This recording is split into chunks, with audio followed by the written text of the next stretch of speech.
সবাইকে স্বাগতম। আজ আমরা একটি অত্যন্ত গুরুত্বপূর্ণ এবং উত্তেজনাপূর্ণ বিষয় নিয়ে আলোচনা করতে যাচ্ছি, ইউএসডিটি টেথার, যা বর্তমানে তৃতীয় বৃহত্তম ক্রিপ্টোকারেন্সি, সেটি কি ডিলিস্ট হতে পারে?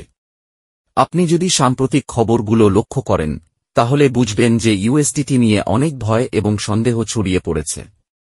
আসুন দেখি কেন এটি গুরুত্বপূর্ণ। ইউএসডিটি বা টেদার একটি স্টেবল কয়েন যা মার্কিন ডলারের সাথে যুক্ত। এর মূল্য সাধারণত স্থির থাকে, তাই এটি ক্রিপ্টো বাজারে ট্রেডিং এবং টাকা সঞ্চয়ের জন্য অনেকের কাছে জনপ্রিয়।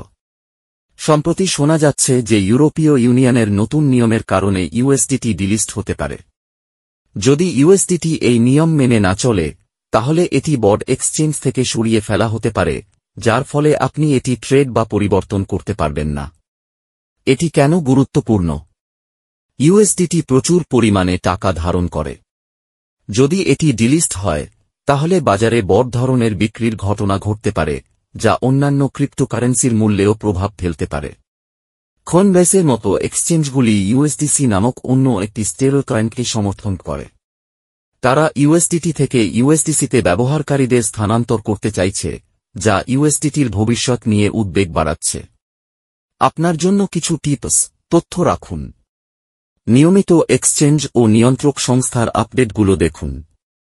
তথ্যের উপর ভিত্তি করে সিদ্ধান্ত নিন। বিকল্প বিবেচনা করুন। যদি ইউএসডিটির ভবিষ্যৎ নিয়ে চিন্তা করেন, তাহলে ইউএসডিসি বা অন্য স্টেবল কয়েনে আপনার টাকা স্থানান্তর করতে পারেন। বৈচিত্র্য করুন। সব টাকা এক স্টেবল কয়েনে রাখবেন না। বিভিন্ন স্টেবল কয়েন বা ক্রিপ্টোকারেন্সির মধ্যে আপনার বিনিয়োগ ছড়িয়ে দিন।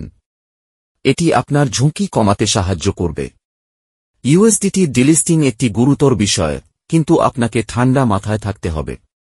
ক্রিপ্টো বাজার সব সময় পরিবর্তিত হচ্ছে, এবং এখানে অনেক বিকল্প রয়েছে। ভিডিওটি দেখার জন্য ধন্যবাদ। আপনার যদি এই তথ্য উপকারী মনে হয়, তাহলে লাইক দিন, সাবস্ক্রাইব করুন, এবং আরও আপডেটের জন্য নোটিফিকেশন বেলটি চাপুন। আপনার মতামত ইউএসডিটি নিয়ে নিচে মন্তব্যে জানান। পরবর্তী ভিডিওতে দেখা হবে।